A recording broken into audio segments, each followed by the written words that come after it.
सोचने का समय गया, उठो लिखो इतिहास नया। सोचने का समय गया, उठो लिखो इतिहास नया। बंसी फेंको और उठा लो, बंसी फेंको और उठा लो, हाथों में तलवार। हो जाओ तैयार साथियों, हो जाओ तैयार, हो जाओ तैयार साथियों, हो जाओ। भारत देश में एक बड़ा अभियान चल पड़ा है भारत स्वाभिमान का, उसके बारे में आपसे बात करने आया हूं। और मेरा आनंद दोगुना आज इसलिए भी है कि मेरे ऊपर आशीर्वाद देने के लिए मेरे गुरु तुल्य माता पिता भी दोनों मेरे साथ यहाँ मौजूद हैं। उनकी उपस्थिति को प्रणाम करता हूँ, भाव से चरण स्पर्श करता हूँ। भारत स्वाभिमान का जो अभियान चला है, परम पूजनीय स्वामी रामदेव जी ने शुरू किया है। ये अभियान 5 जनवरी 2009 को स्थापित हुआ है और बहुत तेजी के साथ पूरे देश में फैल रहा है। लगभग 6 महीने अभी हुए हैं इस अभियान को शुरू हुए और 2.5 लाख से ज़्यादा हमारे कार्यकर्ता पूरे देश में तैयार हुए हैं और अगले 6 महीने में करीब 11,50,000 कार्यकर्ता तैयार हो जाएंगे, ऐसा विश्वास है।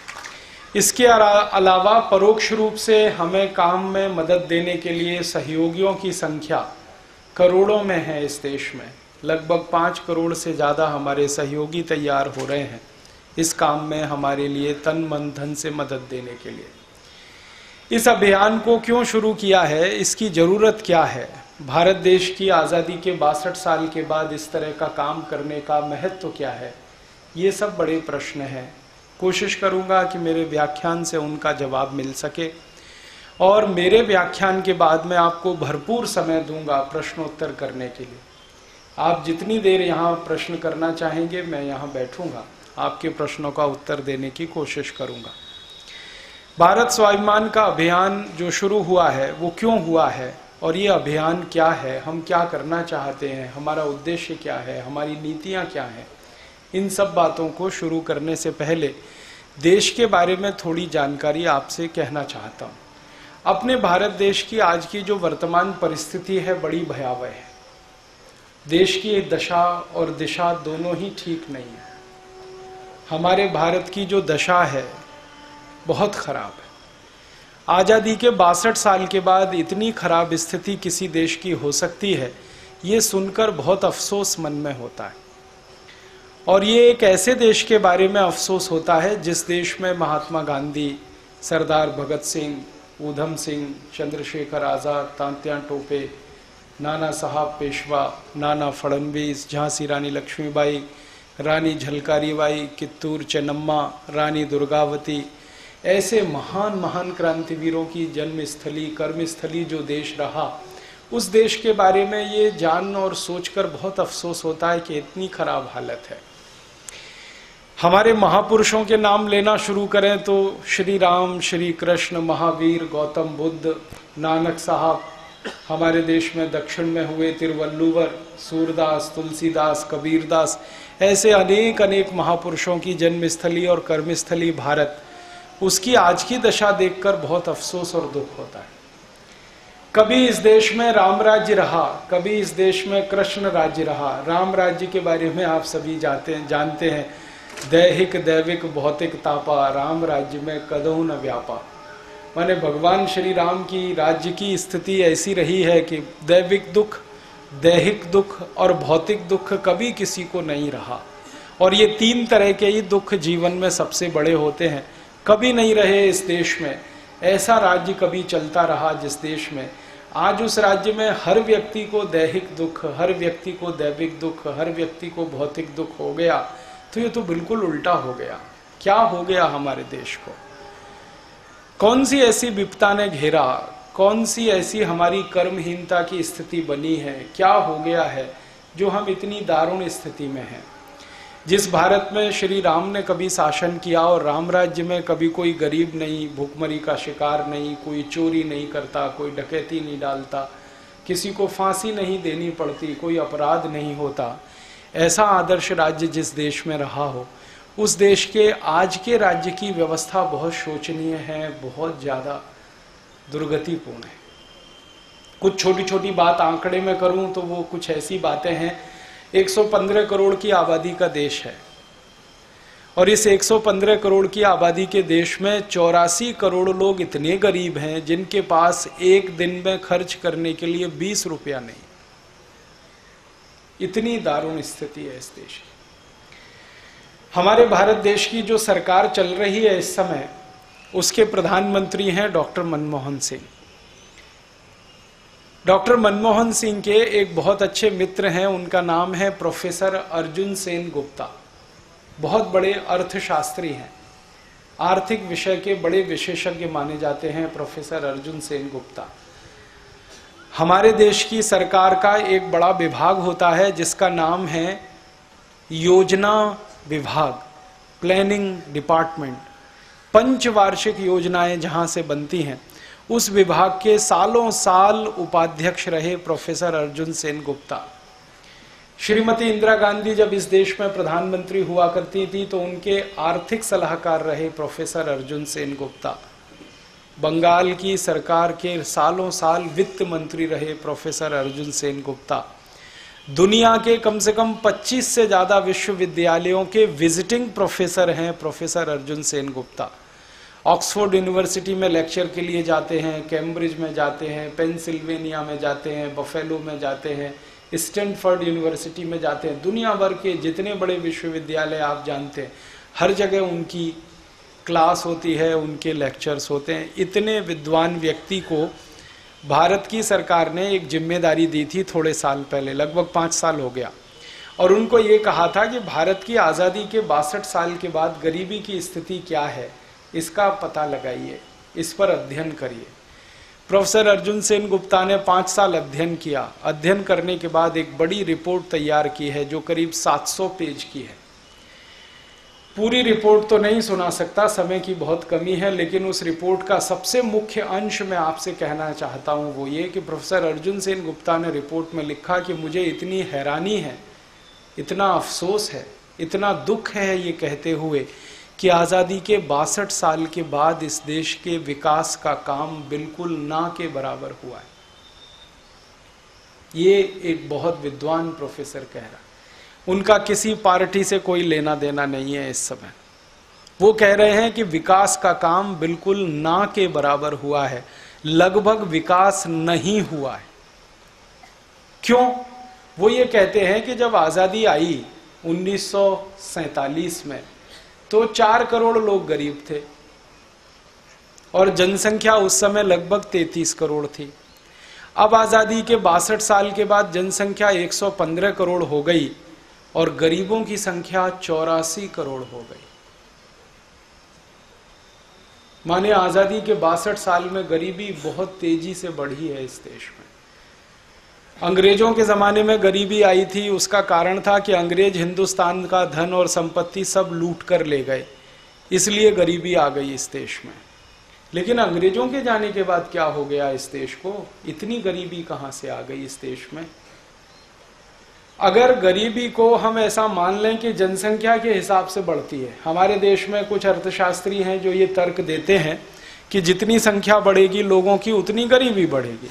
तो जनसंख्या हमारी 3.5 गुनी बढ़ी है, लगभग 3 से 3.5 गुनी बढ़ी है, तो गरीबी भी 3-3.5 गुनी बढ़नी चाहिए, तो 12 करोड़ लोग गरीब होने चाहिए। अब 84 करोड़ कहाँ से आ गए? और 84 करोड़ लोगों की गरीबी भी इतनी भयंकर है कि इनमें से लगभग 20 करोड़ लोग तो इतने गरीब हैं जो 15 रुपए एक दिन में खर्च नहीं कर सकते।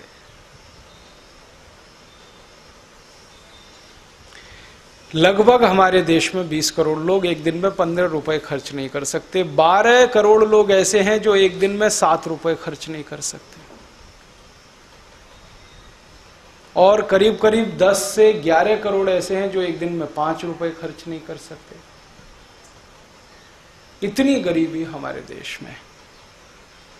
अगर जनसंख्या की हिसाब जोड़ें, 34 करोड़ की जनसंख्या डबल कर दो, 78 करोड़ हो जाती है।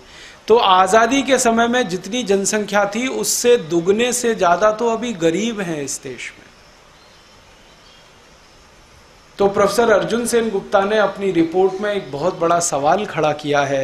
इस देश की प्रशासन व्यवस्था पर कि 62 साल में हमारे शासन और प्रशासन ने किया क्या।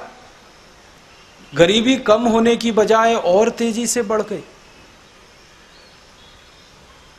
हमारे देश की सरकार हर 10 साल पर जनसंख्या का आकलन कराती है, जिसको आप जनगणना कहते हैं। जनगणना जब पिछली बार हुई 2001 में और अब होगी 2011 में, तो 2001 की जनगणना के समय सरकार ने कहा कि इस देश में 20 करोड़ लोग हैं जो बेरोजगार हैं, जिनके पास कोई काम नहीं है, और 40 करोड़ लोग ऐसे हैं जो अर्ध बेरोजगार हैं। अर्ध बेरोजगार से मतलब किसी को साल में 1 महीने काम मिल जाता है, किसी को साल में 2 महीने काम मिल जाता है, किसी को साल में 3 महीने काम मिल जाता है। जब फसल की कटाई होती है तो कुछ को मजदूरी मिल जाती है। जब फसल को शहरों से माने गांव से मंडियों में पहुंचाना होता है तो बैलगाड़ी में ढो कर ले जाने वालों को थोड़ा काम मिल जाता है। कभी गांव में कुछ काम नहीं है तो लोग ईंट के भट्टे पर जाकर नौकरी कर लेते हैं, साल में 2-3 महीने 4 महीने उनको वहाँ काम मिल जाता है। कभी रिक्शा चला लेते हैं, कभी ठेला लगा लेते हैं, कभी रेहड़ी लगा लेते हैं, कभी फुटपाथ पे अपनी दुकान सजा लेते हैं। इस तरह का काम करने वाले 40 करोड़ लोग हैं इस देश में, उनको अर्ध बेरोजगारों में गिना जाता है। तो अर्ध बेरोजगार 40 करोड़ हैं, पूर्ण बेरोजगार 20 करोड़ हैं, माने लगभग 60 करोड़ लोग हैं जिनको कोई सम्मान नहीं है इस देश में जिंदा रहने के लिए, क्योंकि रोजगार नहीं है कोई सम्मानजनक।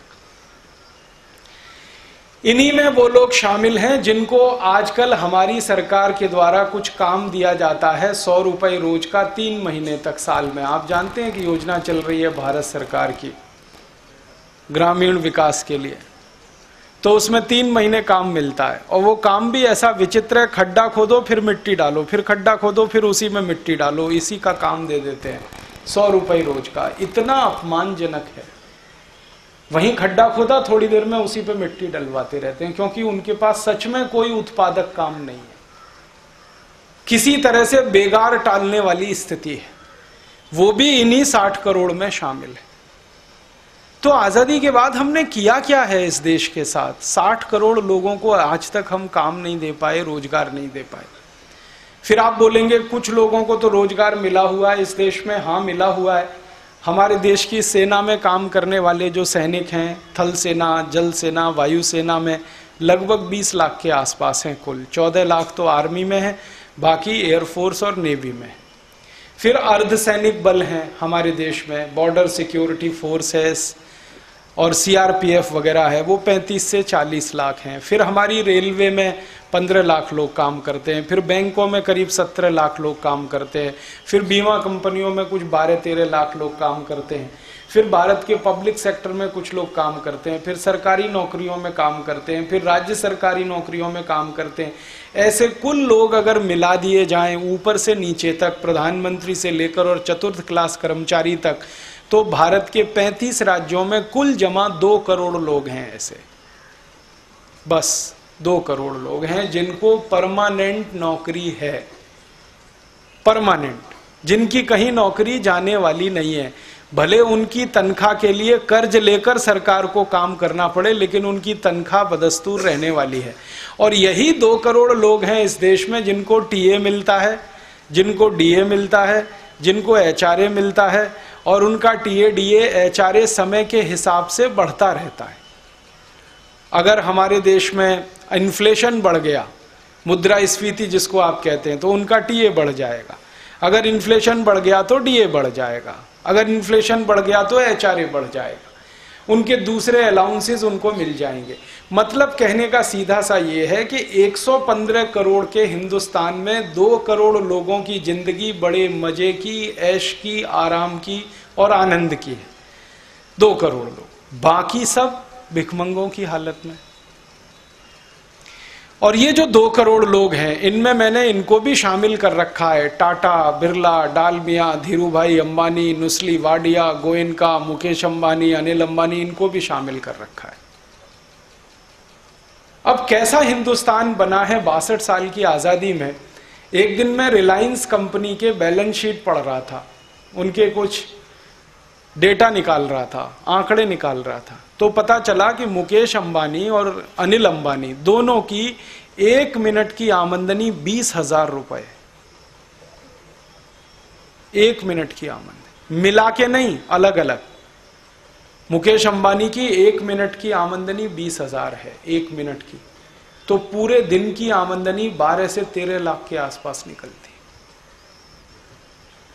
अब मुकेश अंबानी और अनिल अंबानी हैं जिनकी 1 मिनट की आमदनी 20,000 है, और 84 करोड़ लोग इस देश में हैं जिनकी 1 दिन की आमदनी 20 रुपए से कम है। ऐसा देश हमने बनाया।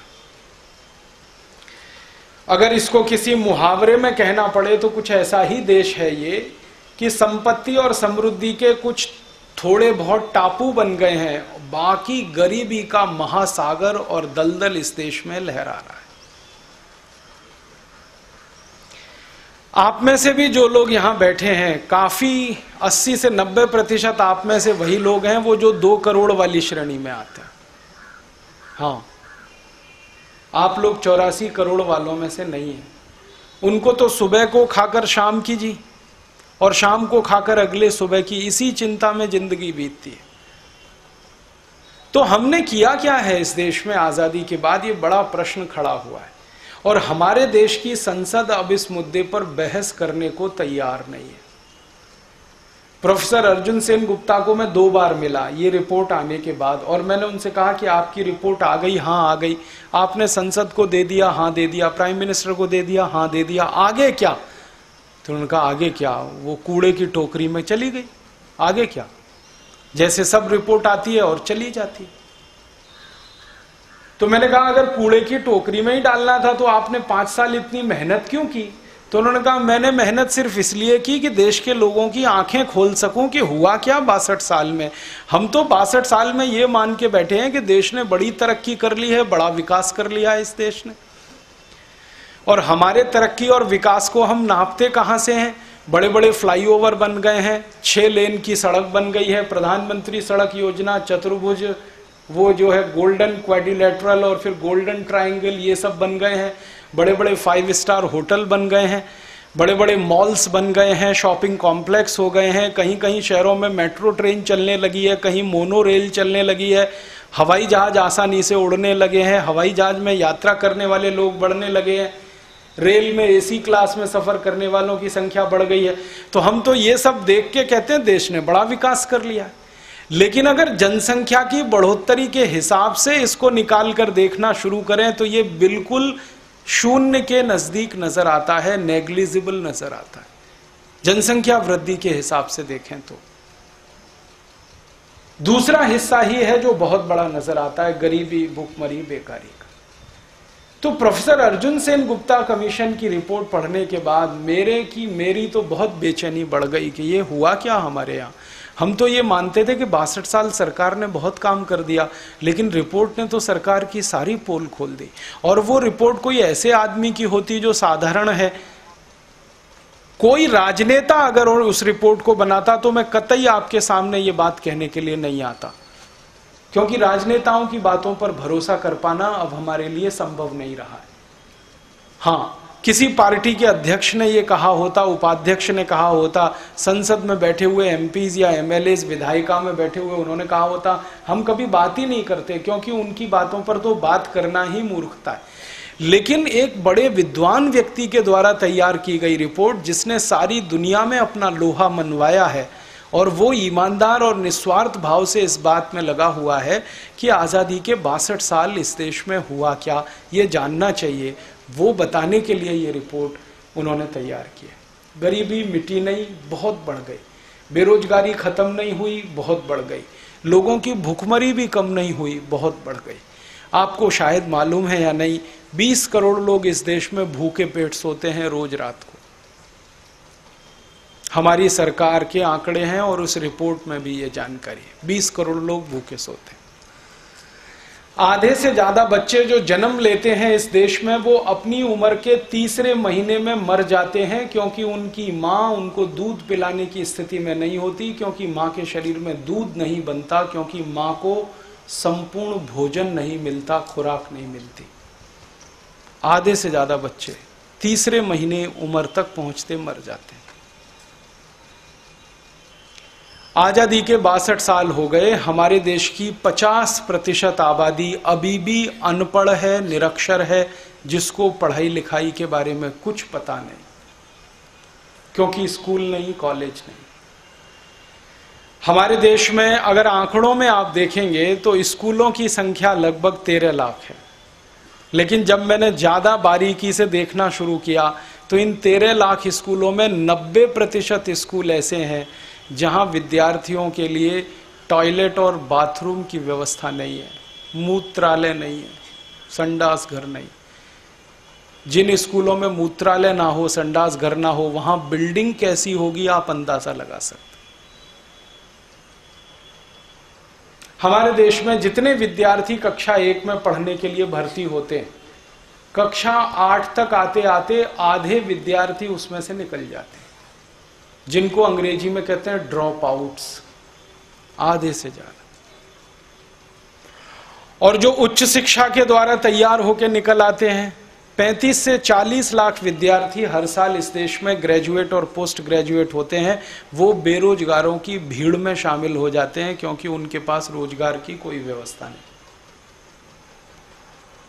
इससे भी ज्यादा दारुण की स्थिति, दुख की स्थिति इस देश में यह है कि जनसंख्या की सबसे ज्यादा बढ़ोतरी ग्रामीण इलाके में है, गांव में जनसंख्या ज्यादा बढ़ रही है, और वहीं पर काम करने के अवसर सबसे ज्यादा खत्म हो रहे हैं दिन ब दिन।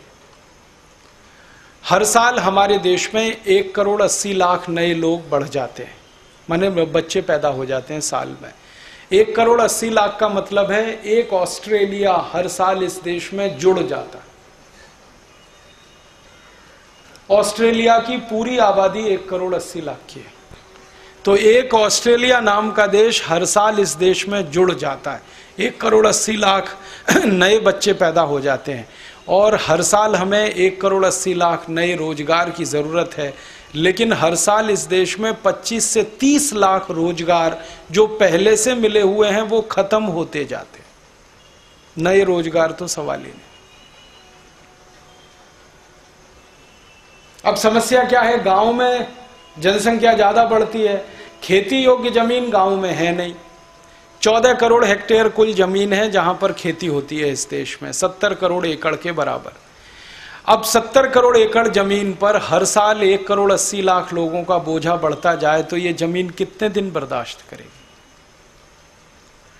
हमारे देश में हर किसान के हिस्से में एवरेज 1 एकड़ जमीन आती है। करीब 70 करोड़ किसान है और 70 करोड़ एकड़ जमीन है, तो एक किसान के पास 1 एकड़ है। हर साल 1 करोड़ नए किसान तैयार हो जाते हैं इस देश में, उनके लिए जमीन कहां से आए खेती करने के लिए।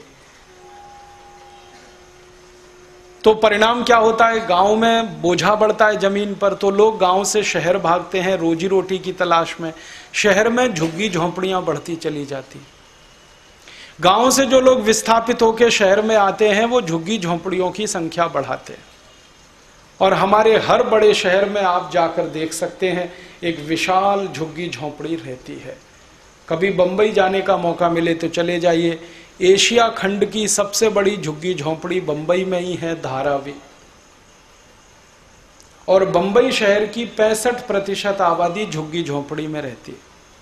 दिल्ली चले जाइए, मद्रास चले जाइए, बेंगलोर चले जाइए, हर शहर में आपको दिखाई देगा 60%, 65% आबादी या तो फुटपाथ पर है या झुग्गी झोंपड़ी में। ऐसे स्थान पर हमारे देश की 65% आबादी रहती है जिस स्थान पर आप 1 मिनट खड़े नहीं हो सकते। इतनी गंदगी होती है झुग्गी झोंपड़ियों की जिंदगी। 1 मिनट आप बिना रूमाल नाक पर रखे खड़े नहीं हो सकते, इतनी तेज बदबू होती है, इतना कीचड़ होता है। कुत्ते भी वहीं होते हैं, कीचड़ भी वहीं होता है, आदमी भी वहीं होते हैं, और वो लोग साल दर साल अपनी जिंदगी बिताते रहते हैं। सड़क के किनारे बड़े बड़े पाइप पड़े रहते हैं सरकार की कुछ योजनाओं में काम आने के लिए। उन पाइप में रहकर 20-20 साल गुजारे हुए परिवारों को मैंने देखा है। पाइप में रहकर, वो गोल पाइप कंक्रीट के सड़क के किनारे पड़े रहे। बारिश आती है तो आप जैसे लोग बहुत खुशी मनाते हैं कि भगवान की कृपा हो रही है। जो फुटपाथ पर रहते हैं वो रात दिन भगवान को गाली देते हैं कि वो सोएं कहां। 65% आबादी ऐसी है जो बारिश आने पर खुश नहीं होती, वो भगवान को गाली देते हैं, क्योंकि सोने वाली जमीन उनकी गीली हो जाती है। हुआ क्या फिर इस देश में, क्या हुआ? 62 साल हमने इतने विकास की योजनाएं बनाई, क्या हो गया इस देश को? बुनियादी जरूरतों के बारे में भारत सरकार की एक रिपोर्ट तैयार हुई थी आज से 4-5 साल पहले कि कितने लोगों को बुनियादी जरूरतें पूरी करने का मौका मिलता है।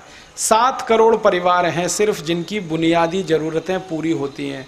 बुनियादी जरूरतें माने उनके पास बिजली है, उनके पास शिक्षा है, उनके पास बीमार होने के बाद डॉक्टर की व्यवस्था है, इलाज की व्यवस्था है। सिर्फ 7 करोड़ परिवार, बाकी 14 से 15 करोड़ परिवारों के पास तो वो भी नहीं है बुनियादी जरूरतें पूरी करने का कोई रास्ता नहीं। ना उनके पास शिक्षा है, ना स्वास्थ्य है, ना चिकित्सा है, ना डॉक्टर है, ना दवाएं हैं। 6,38,365 गांव हैं इस देश में। मुश्किल से 2.5-3 लाख गांव हैं जहां बिजली है, मुश्किल से 2.5-3 लाख। मुश्किल से 1.5-2 लाख गांव हैं जहां चलने को सड़क है, बाकी सड़क ही नहीं है, कुछ नहीं है। तो बार बार मन में प्रश्न आता है कि क्या हुआ इस देश को? हमने इतनी योजनाएं बनाई, गरीबी मिटाओ, गरीबी हटाओ, इस देश की हर सरकार के लिए प्राथमिक सूत्र है। आपको मालूम है 62 साल आजादी के बाद जितनी भी सरकारें आई, सबका प्रमुख उद्देश्य है गरीबी हटाओ, लेकिन गरीबी बढ़ती जा रही है। हर सरकार कहती है गरीबी हटाओ। किसी भी प्रधानमंत्री को आप पूछेंगे आपकी योजना की प्राथमिकता क्या है, तो वो कहेंगे गरीबी हटाओ। कब से सुन रहे हैं हम ये गरीबी हटाओ? आप में से तो कई लोग बुजुर्ग हैं, आपने तो पंडित नेहरू को देखा होगा। पंडित नेहरू के जमाने से लोग सुन रहे हैं गरीबी हटाओ, गरीबी हटाओ, गरीबी हटाओ, अब तक हटती नहीं। बेरोजगारी मिटाओ, बेरोजगारी मिटती नहीं। भुखमरी हटाओ, भुखमरी मिटती नहीं। बच्चों को पढ़ाओ, बच्चे पढ़ नहीं पाते। क्या हो क्या रहा है, ये गंभीर प्रश्न है। और उस प्रश्न का उत्तर ढूंढने की कोशिश जब हम लोगों ने की तो पता चला कि आज़ादी के 62 साल इस देश में कुछ खास नहीं हुआ, कुछ नहीं हुआ। मैं आपको एक पुरानी घटना सुनाता हूँ। यहाँ कुछ बुजुर्गों को देख रहा हूँ, इसलिए दिल में आया ये बात कहूँ। एक इस देश में बड़े नेता हुआ करते थे, उनका नाम था आचार्य राम मनोहर लोहिया। बड़े तेजस्वी आदमी थे। जब संसद में भाषण देते थे तो पिन ड्रॉप साइलेंस होता था। और हमारे देश के प्रथम प्रधानमंत्री पंडित नेहरू जी ने लिखा है अपनी पुस्तकों में कि जिस दिन लोहिया जी का भाषण होता था, नेहरू जी सब काम छोड़कर उसे सुनने के लिए जाते थे। खुद प्रधानमंत्री लोहिया जी का भाषण सुनने के लिए जाते। एक बार क्या हुआ, नेहरू जी का लोहिया जी का संसद में टक्कर हो गई। नेहरू जी पंचवार्षिक योजनाओं की विशेषताओं पर भाषण दे रहे थे और संसद को बता रहे थे कि मेरी पंचवार्षिक योजना माने 5 ईयर प्लान से इतनी गरीबी दूर होगी, इतनी बेकारी दूर होगी, इतनी भुखमरी दूर होगी। तो लोहिया जी ने एक सवाल पूछ लिया था, संसद की दस्तावेजों में दर्ज है, रिकॉर्ड्स में दर्ज है। सवाल ये पूछ लिया था प्रधानमंत्री महोदय से कि इस देश के सबसे गरीब आदमी की आमदनी बता दो कितनी है। प्रधानमंत्री से पूछा था, सबसे गरीब आदमी की एक दिन की आमदनी बता दो। तो प्रधानमंत्री परेशान हो गए थे। उन्होंने कहा तत्काल तो नहीं बता सकता। तो उन्होंने कहा 2 महीने में बता दो, 3 महीने में बता दो। तो 2-2.5 महीने के बाद संसद में प्रधानमंत्री का जवाब आया कि देश के सबसे गरीब आदमी की एक दिन की आमदनी 2.5 आना है। आना तो आप समझते हैं, 16 आने का 1 रुपया और 2.5 आना है। और ये बात चल रही है 60s की, 60 के दशक में ये चर्चा चल रही थी हमारी संसद में। तो उस समय 2.5 आना आमदनी थी एक गरीब आदमी की, जो सबसे अंतिम माना जाता था एक दिन की। मैंने हिसाब जोड़ा अर्जुन सेन गुप्ता कमीशन की रिपोर्ट आने के बाद कि 2009 में सबसे गरीब आदमी की एक दिन की आमदनी 20 रुपया है और 1965 के आसपास सबसे गरीब आदमी की एक दिन की आमदनी 2.5 आना है। तो 2.5 आना 1965 का 2009 के 20 रुपए के ही बराबर है। आप बोलेंगे वो कैसे? वो ऐसे कि हमारे रुपए का पिछले 40-45 सालों में बहुत अवमूल्यन हुआ है, डिवेल्युएशन हुआ है। तो 1965-66 के दौर का 2.5 आना 2009 का 20 रुपया बैठता है। इसका मतलब ये है कि हमारा देश 1965 में जाकर ठहर गया है, एक कदम आगे नहीं बढ़ पाया है। ये है वास्तविक स्थिति। अब थोड़ा पीछे चलें। सरकार के पास जब ये प्रश्न जाता है तो वो ये उत्तर दूसरे तरह से देते हैं। वो कहते हैं जी तब से लेकर तो हमने इतनी पंचवार्षिक योजनाएं लगाई हैं, चलाई हैं। एक पंचवार्षिक योजना बनती है तो उसका खर्चा 10 लाख करोड़ का होता है, एक पंचवार्षिक योजना, एक 5 ईयर प्लान। और 11 5 ईयर प्लान बन चुके हैं, 10 लाख करोड़ का एक होता है।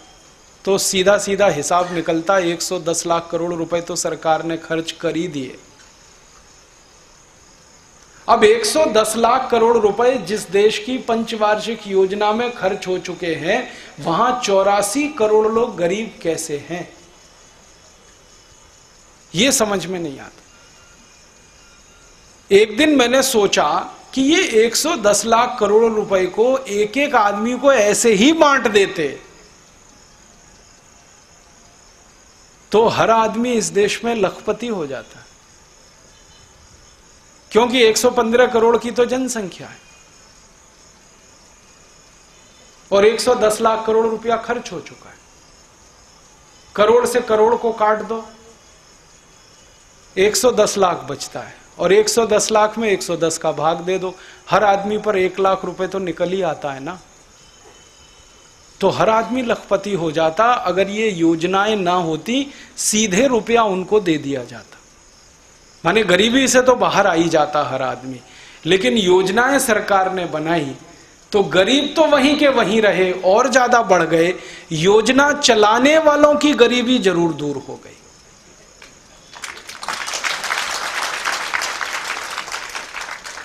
जिन्होंने योजनाएं बनाई और जिन्होंने योजनाएं चलाई, सब करोड़पति, 10 करोड़पति, अरबपति, खरबपति हो गए, सबके सब। और जिनके लिए योजनाएं बनाई वो सब वहीं के वहीं रोडपति हैं अभी भी।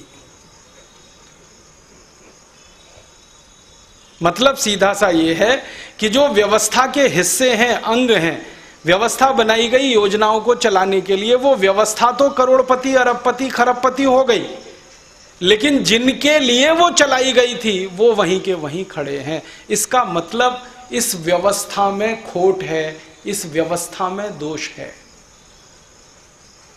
और ये बात मैं नहीं कहता, इस देश के पूर्व प्रधानमंत्री राजीव गांधी ने कही, सारे देश की आंखें खुल गई। उन्होंने 1984 में संसद में कहा कि जब मैं गरीब आदमी के विकास के लिए 1 रुपया भेजता हूं तो उसके पास 15 पैसा ही पहुंचता है, 85 पैसा व्यवस्था खा जाती है, भ्रष्टाचार और लूटखोरी में चला जाता है।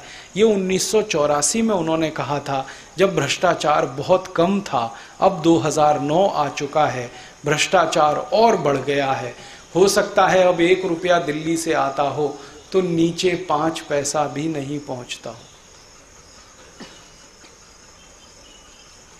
मतलब सीधा सा है कि हमने जो व्यवस्था बनाई है गरीबी, भुखमरी, बेकारी मिटाने के लिए, देश के दुख दर्द मिटाने के लिए, वो व्यवस्था ही इन सब का कारण है।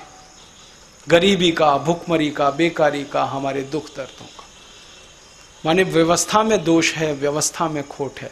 और वो दोष क्या है?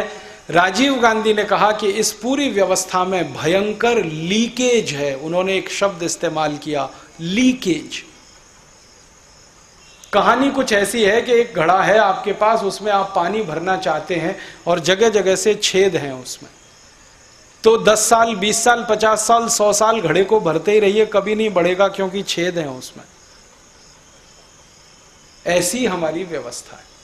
कितना भी हम विकास के लिए पैसे को खर्च करते जाएं, विकास होगा नहीं, क्योंकि व्यवस्था में जगह जगह लीकेज है। इसका मतलब इस व्यवस्था को बदलना चाहिए। सत्ता बदलने से कोई लाभ नहीं होगा। हम कहां फंसे हैं? हम यहां फंसे हैं, एक पार्टी की सरकार आई, दूसरे को बिठा के देखो, दूसरे की आई, तीसरे को बिठा के देखो, तीसरे की आई, चौथे को बिठा के देखो। काम तो सब एक ही तरह से करते हैं। तरीके सबके एक ही जैसे हैं, नाम का फर्क है, नीतियां सबकी एक ही जैसी हैं। मुझे नहीं लगता कि कोई हिंदुस्तानी ये बात दम ठोक के कह सकता हो कि इस सरकार में भ्रष्टाचार कम था, उसमें ज्यादा था। मुझे तो जितने लोग मिलते हैं वो कहते हैं पुरानी सरकार अच्छी थी, उसमें कुछ कम था, अब तो और ज्यादा है, और इसके आगे कोई आएगी तो कहेंगे अब और ज्यादा है।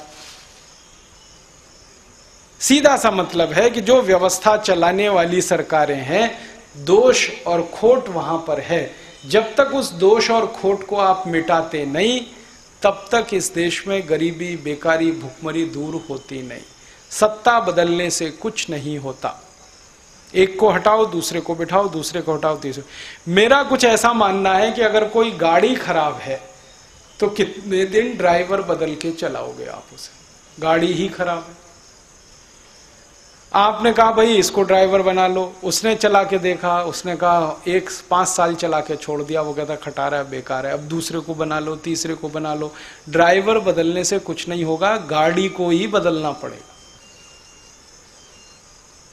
ये जो व्यवस्था है ना, ये गाड़ी की जैसी है। 62 साल से हम चला रहे हैं खटारा गाड़ी, और ये दुर्भाग्य से खटारा गाड़ी 62 साल से नहीं 250 साल से चल रही है। जब अंग्रेज थे तब वो भी यही गाड़ी चलाते थे। अंग्रेजों के जमाने से ये गाड़ी चल रही है, आज तक चल पाई है, क्योंकि वो है ही खटारा। और अंग्रेजों ने ये गाड़ी बनाई थी अपने हिसाब से, अपने चलाने के लिए। हमने उसी को चलाने की कोशिश की, हम उसे चला नहीं पाए। क्यों? क्योंकि हमको अंग्रेजों जैसा भी शऊर नहीं है। हमारी समस्या एक ही है कि हम जिस व्यवस्था में जी रहे हैं वो ही पूरी खराब है, कंडम है, दुर्भाग्यपूर्ण है, दोषपूर्ण है, भ्रष्ट है, करप्ट है, जो शब्द आप इस्तेमाल करना चाहें। उसको जब तक आप ठीक नहीं करते, तब तक सत्ताओं के बदलने से, सिंहासन बदलने से कुछ नहीं होता। हमको ये बात समझ में आई है, बहुत अध्ययन, बहुत अभ्यास करके। तो इसलिए भारत स्वाभिमान का जो गठन हमने किया, उसका पूरा का पूरा एक ही उद्देश्य है कि इस देश की व्यवस्था में आमूल चूल परिवर्तन करना, जड़ से पूरी व्यवस्था को बदलना। ये हमारा प्रमुख उद्देश्य है। क्या बदल करना, कैसे बदल करना और कितना बदल करना। अब सबसे बड़ा बदल जो हम करना चाहते हैं वो इस लीकेज का बदल करना चाहते हैं।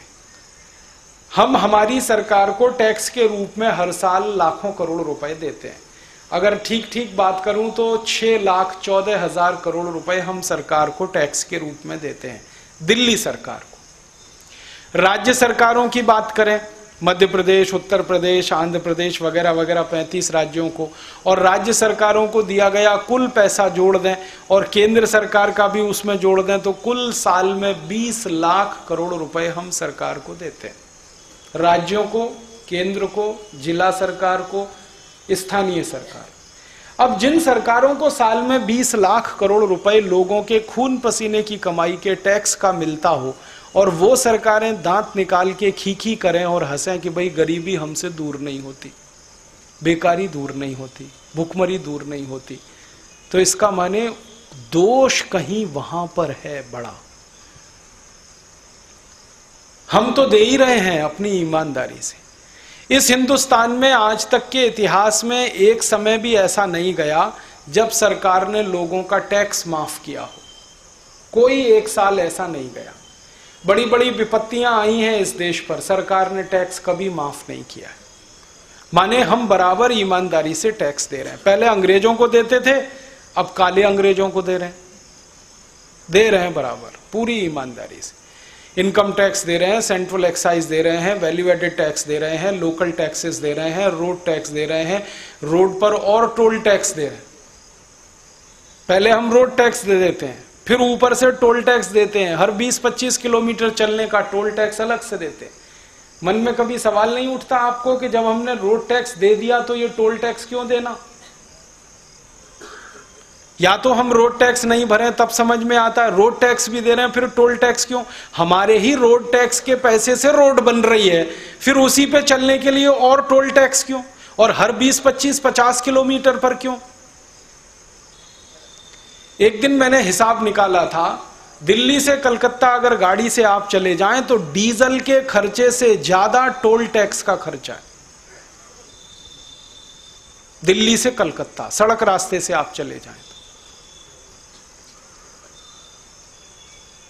तो हम हिंदुस्तान की सरकार को इनकम टैक्स के रूप में, कॉर्पोरेट टैक्स के रूप में, एक्साइज ड्यूटी के रूप में, वैल्यू एडेड टैक्स के रूप में, सेल्स टैक्स के रूप में, सेंट्रल सेल्स टैक्स के रूप में, रोड टैक्स के रूप में, टोल टैक्स के रूप में, प्रॉपर्टी टैक्स के रूप में, हाउस टैक्स के रूप में, 64 तरह के टैक्स के रूप में हर साल हम 20 लाख करोड़ दे देते हैं।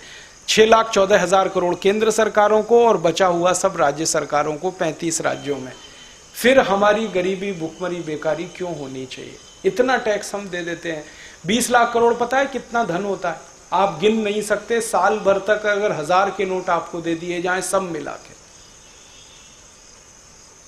20 लाख करोड़ की रकम इतनी बड़ी है कि कैलकुलेटर पे लिख नहीं सकते आप, फेल हो जाता है कैलकुलेटर, क्योंकि कैलकुलेटर में 12 अंक आते हैं और इसको लिखने में 16 अंक लगते हैं। 20 लिखना, उसके आगे 0 0 0 14 बार जीरो लगाना पड़ता है, इतनी बड़ी रकम है। अगर इस रकम का सोना खरीद लें हम तो ये इतनी बड़ी रकम है कि मध्य प्रदेश के एक एक राज्य की सड़क को सोने से बना सकते हैं, इतनी बड़ी रकम है। अब इतनी रकम हमने दे दी केंद्र सरकार को, राज्य सरकार को, स्थानीय सरकारों को, फिर भी वो गरीबी, भुखमरी, बेकारी दूर नहीं कर पाते, तो कहां जा रही है ये रकम? हो क्या रहा है इसका? तब ध्यान में आता है कि अरे राजीव गांधी ने कहा था कि इस रकम का 85% तो घूसखोरी, लूटखोरी में ही चला जाता है, और वो 84 में कहा था। हो सकता है 2009 में इस रकम का 90% घूसखोरी, लूटखोरी और भ्रष्टाचार में चला जाता हो, 10% ही काम में आता हो। तो हमारे समझ में बात आ गई, वो ये आ गई कि इस पूरी की पूरी रकम का इस देश के नेता और अधिकारियों में बंदर बांट होता है, घूसखोरी, रिश्वतखोरी के नाम पर। और ये बंदर बांट करने वाले नेता और अधिकारी करोड़पति, 10 करोड़पति, अरबपति, 10 अरबपति, खरबपति, 10 खरबपति होते ही जा रहे हैं।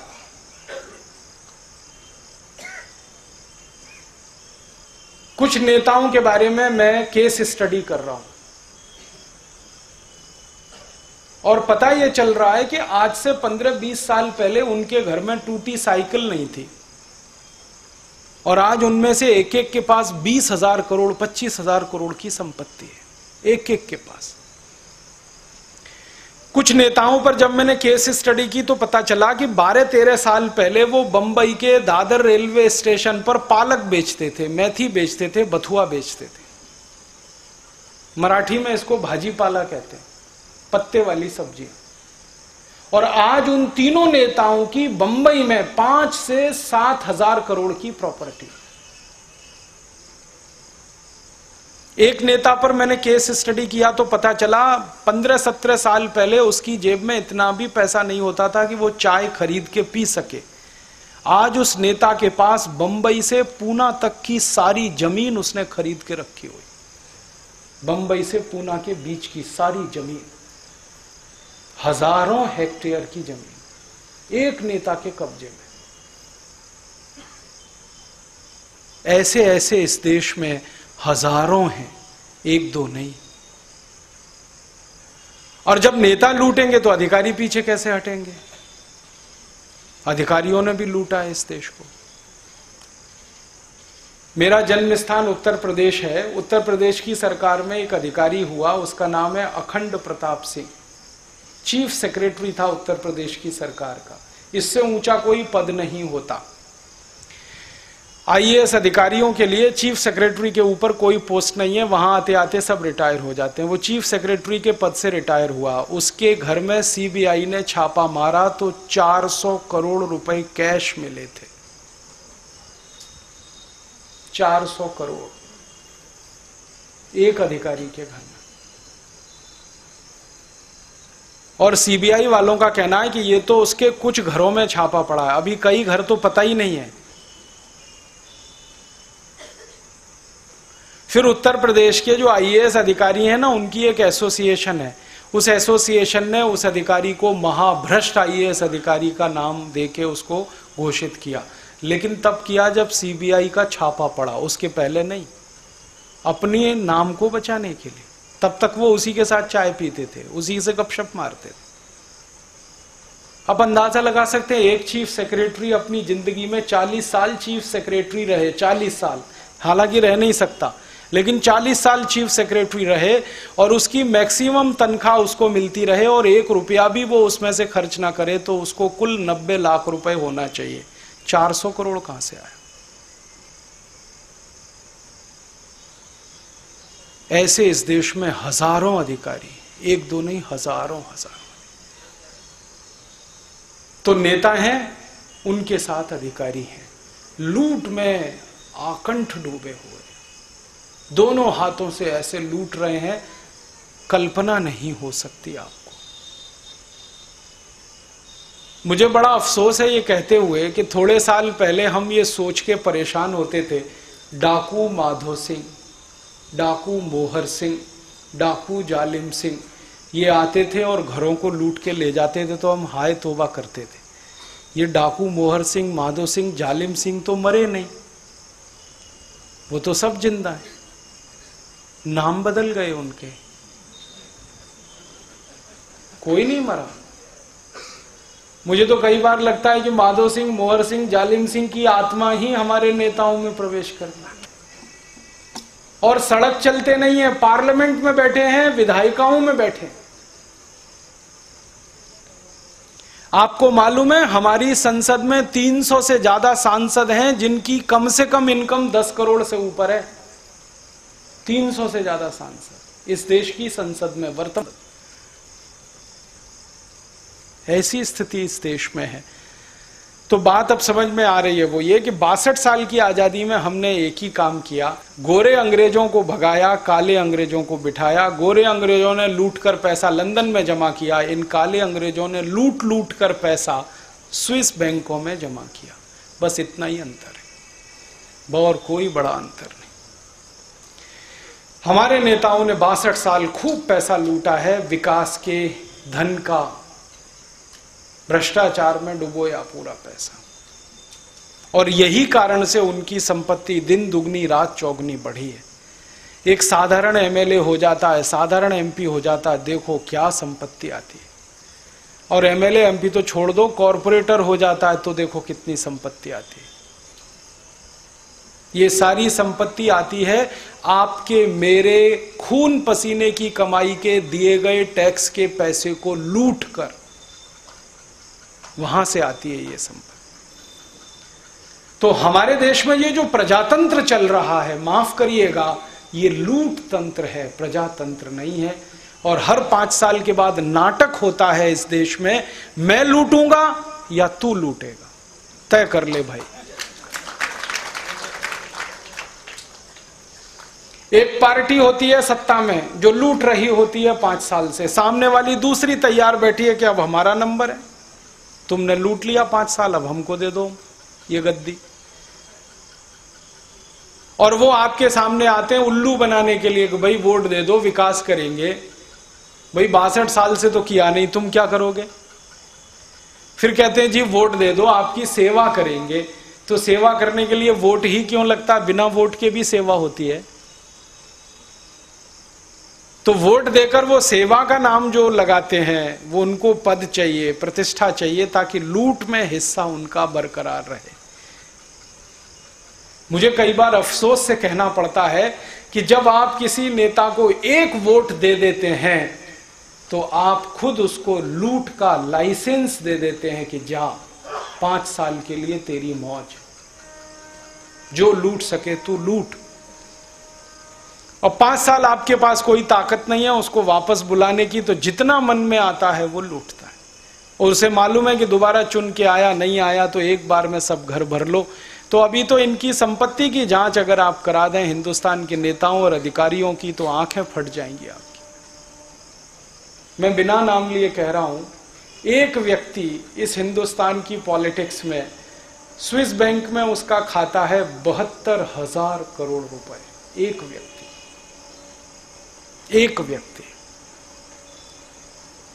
स्विस बैंक में उसका खाता है 72,000 करोड़ रुपए। कल्पना कर सकते हैं, एक व्यक्ति। तो 62 साल आजादी के जो कुछ इस देश में प्रजातंत्र के नाम पर हुआ है, उसने लूटा है लोगों के पैसे को, धन को, संपत्ति को, और लूट लूट कर विदेशी बैंकों में सुरक्षित रखा है। क्योंकि हमारी बैंकों में वो रख नहीं सकते, क्योंकि कभी भी इनकम टैक्स की या सीबीआई की रेड पड़ सकती है, तो ले जाकर वो खाता खोलते हैं स्विट्जरलैंड में। स्विट्जरलैंड दुनिया का अकेला एक देश है जहां पर कितने भी लूट का पैसा जमा करो, वो पूछते नहीं कि कहां से लाए, कितना भी जमा करो, कभी नहीं पूछते। क्यों? क्योंकि उस पैसे पे उनको ब्याज तो देना नहीं, तो पूछने का क्या। ब्याज देना होता तो पूछते, वो ब्याज देते नहीं। कितना भी उनके यहां जमा करो, वो ब्याज नहीं देते, उल्टा जमा करने वाले से सर्विस चार्ज लेते हैं। तो जो जमा करता है ना, वो बैंक को ब्याज भरता है, बैंक नहीं देता कुछ। और बदले में बस इतना ही है कि वो गुप्त रखते हैं, आपका नाम नहीं बताएंगे, बस इतना ही है। तो नेता सब ले जा के लूट का पैसा वहां भरते हैं।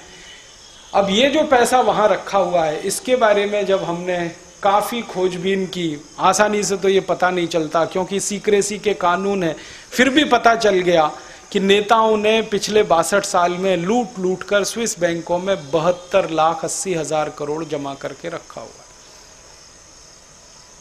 और स्विट्जरलैंड के अलावा कुछ और देश हैं दुनिया के, वहां पर करीब 35 लाख करोड़ रखा हुआ है। कुल मिलाकर 110 लाख करोड़ रुपया इस देश के खून पसीने की कमाई का, विकास के लिए जो खर्च होना चाहिए था, वो लुटकर विदेशी बैंकों में पहुंच गया है। इससे हमें पता चलता है कि देश किस दिशा में जा रहा है। ये जो धन गया लुटने के बाद, ये विदेशी बैंकों में जमा हो गया। अब अफसोस की बात क्या है कि इस पूरे धन पर हमको तो कुछ फायदा नहीं है। देश को जहां जमा है वो इस पैसे को घुमा रहे हैं। स्विस बैंकों में जो पैसा जमा कर दिया अपने नेताओं ने या अधिकारियों ने, स्विस बैंक वाले वो दुनिया भर को कर्जे में दे रहे हैं, कर्जे का ब्याज ले रहे हैं, ब्याज मजे से खा रहे हैं, और जिन्होंने जमा किया उनसे सर्विस चार्ज ले रहे हैं। कितने होशियार लोग। एक बार इस देश में स्विट्जरलैंड के प्रेसिडेंट आए थे, दिल्ली में उनकी प्रेस कॉन्फ्रेंस हुई। तो उस प्रेस कॉन्फ्रेंस में उन्होंने कहा, पूछा नहीं किसी ने उनसे, उन्होंने खुद कहा, उन्होंने कहा कि भारत जैसे देश को गरीबी का रोना नहीं रोना चाहिए, और भारत जैसे देश को दुनिया में किसी के सामने भीख नहीं मांगनी चाहिए। तो पत्रकारों ने पूछा क्यों? तो उन्होंने कहा आपके लोगों का इतना पैसा हमारे यहाँ रखा है, और उसी को आप वापस मंगा लो, तो आपको तो कर्ज लेने की जरूरत ही नहीं है, भीख मांगने की जरूरत नहीं है, किसी के सामने हाथ फैलाने की जरूरत नहीं। तो पहली बार पता चला जब स्विट्जरलैंड के प्रेसिडेंट ने दिल्ली में आकर यह कहा, तब पता चला। फिर हमारे जैसे लोग लग गए इस खबर के पीछे, तो धीरे धीरे सब बात खुली। और ये बात खुली तो इसमें कई तरीके से हमने वेरिफिकेशन किया। वो वेरिफिकेशन कैसे किया? जिन नेताओं ने वहाँ खाते जमा किए हैं, जिन अधिकारियों ने पैसे जमा किए हैं, वो कौन हैं, उनके नाम क्या हैं, पता कैसे किया जाए। क्योंकि स्विट्जरलैंड नाम बताने को तैयार नहीं, वो ये कहता है कि भारत सरकार अगर हमसे संधि करे तो हम नाम बताएंगे, ऐसे नहीं बताएंगे, तो हमें पता करना है। तो हमने फिर दूसरा रास्ता अपनाया। रास्ता क्या अपनाया? हमने ये जानकारी लेने की कोशिश की कि हिंदुस्तान से स्विट्जरलैंड कौन कौन जाता है, ये पता लगाओ। क्योंकि स्विट्जरलैंड जाने के लिए एयरपोर्ट से ही जाना पड़ता है, हवाई जहाज इस्तेमाल करना पड़ता है, पानी के जहाज से जा नहीं सकते क्योंकि रास्ता नहीं, हवाई जहाज ही एक रास्ता है। और एयरपोर्ट इस देश में कितने हैं वो पक्के हैं, दिल्ली है, मुंबई है, बेंगलोर है, जहां से स्विट्जरलैंड की फ्लाइट छूटती है। उन एयरपोर्ट से कौन कौन जाता है उसकी सूची निकलवाई हमने। फिर उसमें से छांटना शुरू किया कि कितने ऐसे लोग हैं जो यात्रा करने के लिए, आनंद लेने के लिए स्विट्जरलैंड जाते हैं, हनीमून मनाने जाते हैं। कितने ऐसे लोग हैं जो स्विट्जरलैंड का सौंदर्य देखने के लिए जाते हैं। तो जब सूची में छांटना शुरू किया तो बहुत थोड़े से हैं, क्योंकि जो भी स्विट्जरलैंड गया है देखने के लिए, उनका यह कहना है कि एक बार देखने के बाद दोबारा देखने का मन नहीं करता, क्योंकि कुछ है ही नहीं।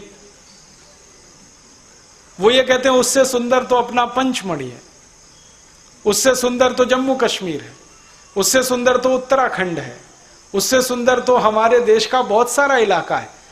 और वो ये कहते हैं कि 2 घंटे की कार चलाओ, देश खत्म हो जाता है, दूसरे देश में घुस जाओ, इतना छोटा सा है,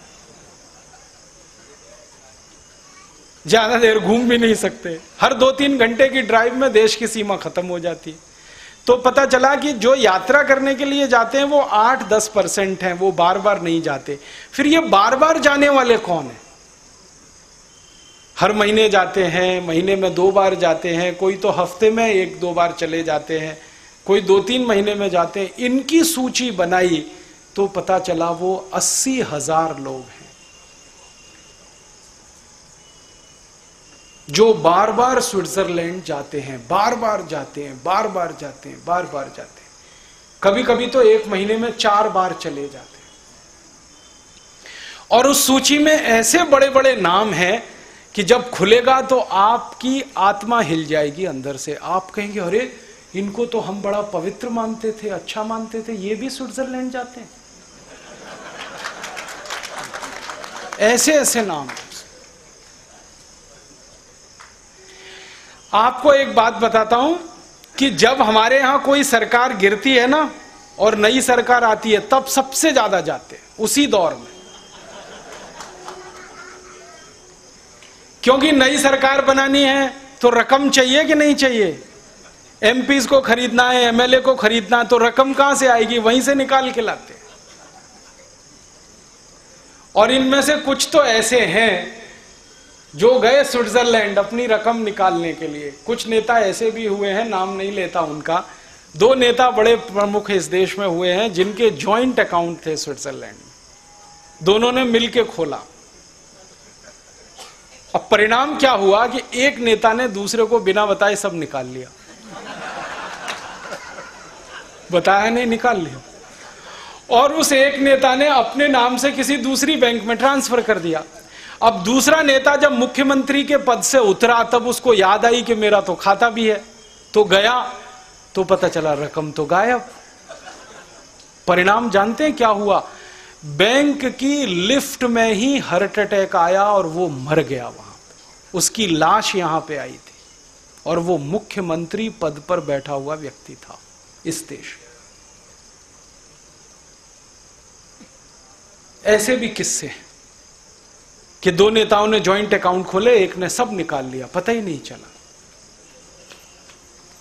तो ये सब घोटालेबाजी, घपलेबाजी करने वाले हमारे नेता और उनके साथ अधिकारी, इन्होंने 62 साल देश के विकास का लूट लूट कर सारा पैसा वहां रख दिया। वो रकम अब 72,80,000 करोड़ हो गई। 80,000 अकाउंट का तो पता चल चुका है, हो सकता है 10-20 हजार और निकलें, क्योंकि ये सूची अभी खत्म नहीं हुई है। आप बोलेंगे जी बताओगे कब? थोड़े दिन बाद बताएंगे। अभी तो हम तैयारी कर रहे हैं। तैयारी क्या कर रहे हैं? हमारी कोशिश ये है कि पहले ये सारा धन वापस आ जाए, फिर इनका नाम उजागर हो। हमारी कोशिश ये है, इसलिए हम बताएंगे तो सही थोड़े दिन के बाद। अब वो थोड़े दिन साल भर हो सकता है, 2 साल हो सकता है, 2.5 साल हो सकता है, कुछ भी हो सकता है। और दूसरा, हमारी कोशिश यह है कि सुप्रीम कोर्ट बताए इसको, हम क्यों बताएं? संसद बताए इसको, हम क्यों बताएं? हम संसद को मदद करेंगे कि देखो ये सूची है, आप क्रॉस वेरिफिकेशन कर लो। सरकार को देने को हम तैयार हैं, सरकार जिस दिन मांगेगी दे देंगे। सरकार घोषणा करे ना ये लोग हैं, संसद घोषणा करे, सुप्रीम कोर्ट कहे ये लोग हैं। हम तो जब कोई नहीं कहेगा तब कहेंगे ये लोग हैं। तब तक हम कोशिश करेंगे कि इन सबको सुधरने का मौका दें और ये ईमानदारी से अपने पैसे वहां से निकालकर भारत में वापस लाएं। इसी काम के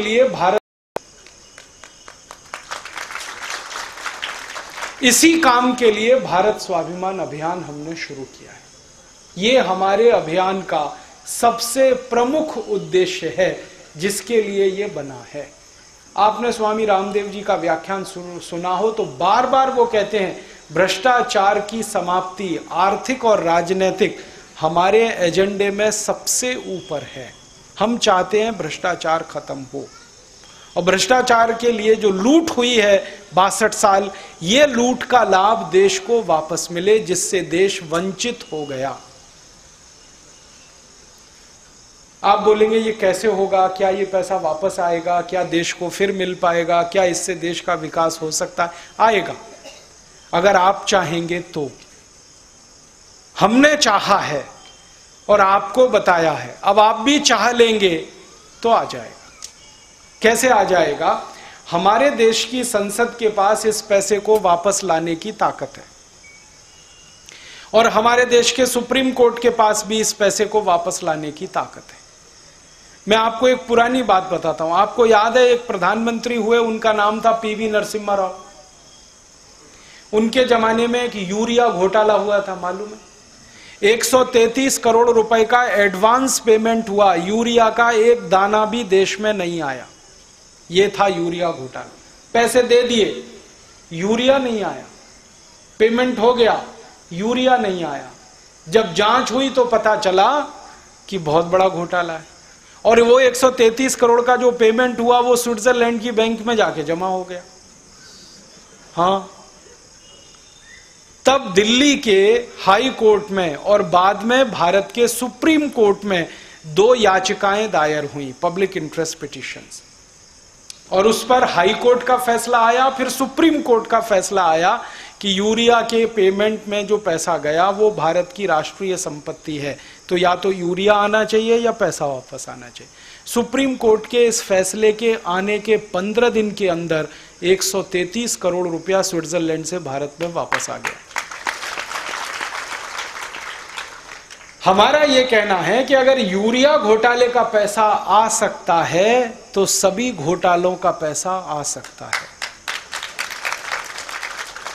और अगर सुप्रीम कोर्ट यूरिया घोटाले के पैसे को राष्ट्रीय संपत्ति घोषित कर सकता है तो आजादी के 62 साल में जितने घोटाले हुए हैं सभी के धन को राष्ट्रीय संपत्ति घोषित कर देना चाहिए।